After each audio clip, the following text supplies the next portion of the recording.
that made you look. Welcome to tonight's episode of Nightmare Fuel.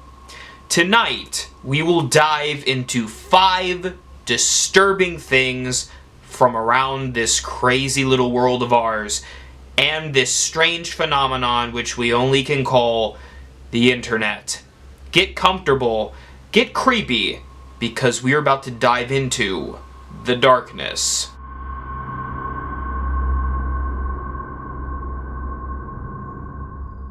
This first entry only seemed fitting because of the new Super Mario Bros. Movie trailer that was dropped that I'll probably never again reference here on this channel.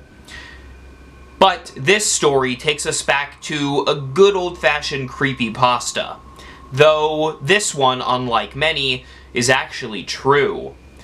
While most creepypastas taunt that they're real, this one has the evidence to back it up. Mario discusses a ROM hack for the Super Mario World video game, which is a popular installment in the Nintendo franchise. The ROM hack has some very disturbing wordage, verbiage, and images that you can discover while playing through it. It teases and toys with the player, and by the very end, you're left feeling perhaps as if you are the one who was played.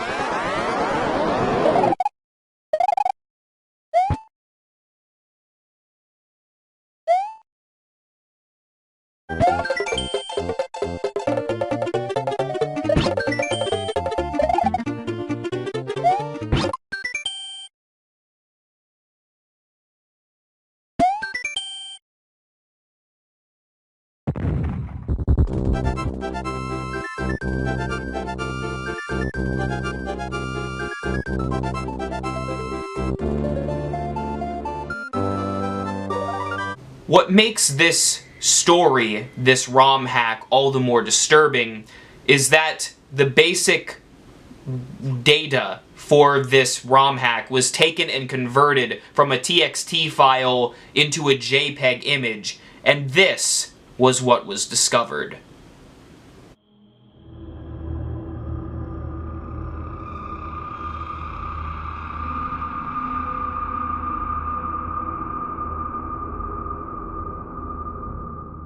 What makes this disturbing are the various taunts throughout the ROM hack suggesting that the player ought to find me. Perhaps the me refers to this image, this person, whom very little is known about. There are a lot of subreddits dedicated to uncovering this mystery, but just like a lot of internet mysteries, this one is perhaps covered up in darkness.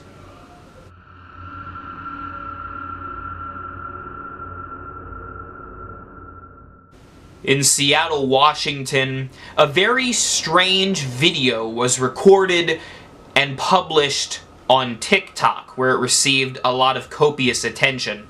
The video allegedly depicts a real zombie woman. I'll play it for you now. You're welcome.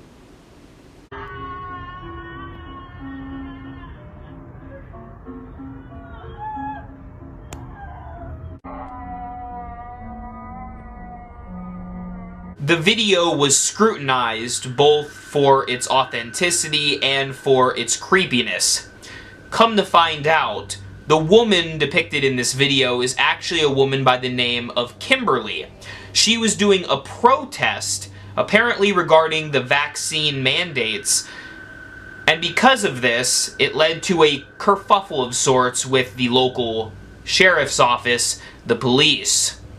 Obviously, she's not crawling around the streets dressed like a zombie today, but this sight, despite it not being an actual zombie, is still disturbing, and the unnerving nature of her moving around and moaning is certainly something to raise maybe 2 eyebrows at.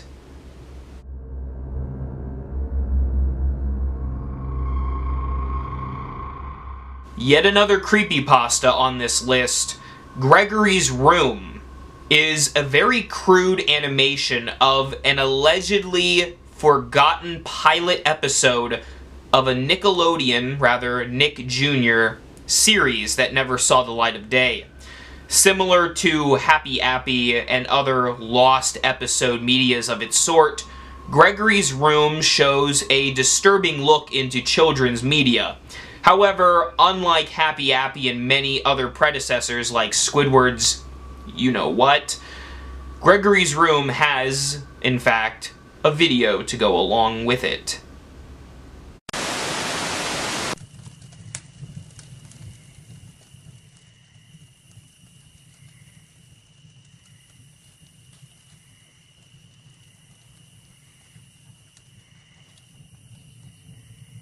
Oh, I didn't see you there.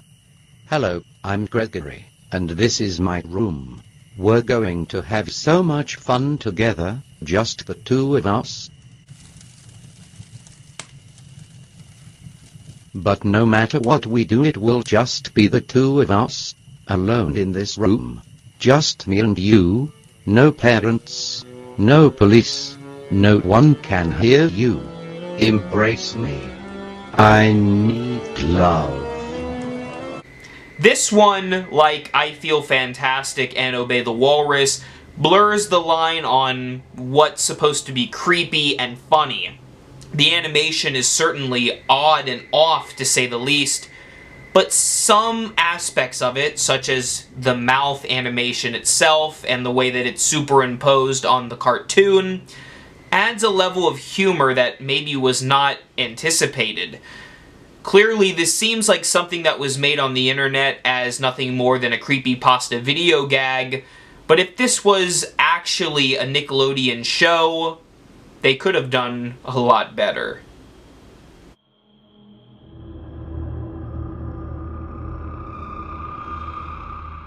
In the previous installment of Nightmare Fuel, we took a look at the Max Headroom hijacking. But tonight, I have perhaps a far more disturbing hijacking for you. The WKCR broadcast network that was located around Columbia University was hijacked sometime in the 90s. The hijacker allegedly played sinister audio for several minutes on end and wrapped up the broadcast by listing names and dates of death for those who had died locally.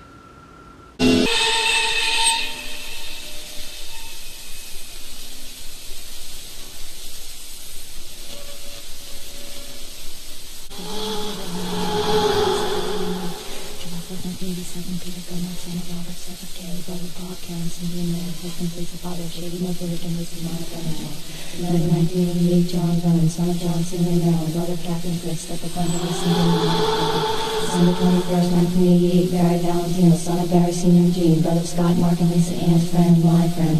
February 1985, Frank Oppenheimer, brother of Robert.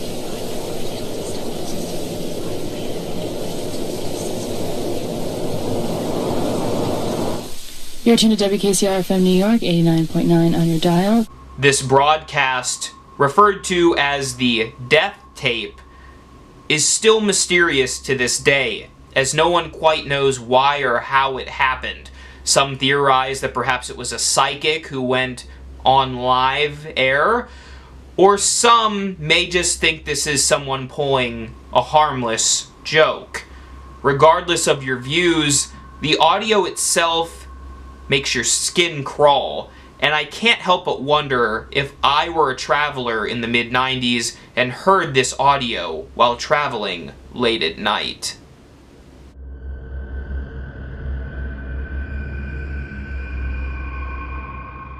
Whereas most of these other entries have backstories or interesting fun facts, I say fun lightly, to discuss when it comes to them, this final installment is really just as simple as it seems.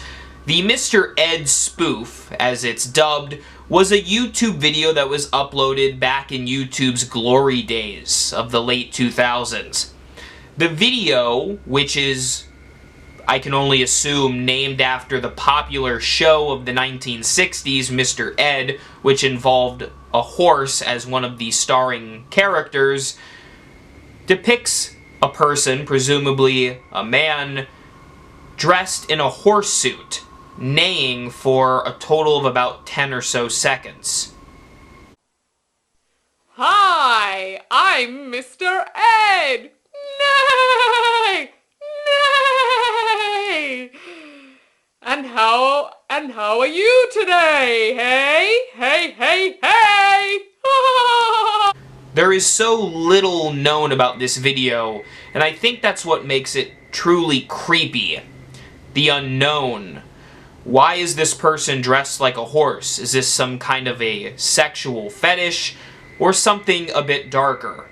We really will have no idea, and maybe that's for the best in this dark world of ours. Let me know, out of these 5 tidbits, which was the creepiest.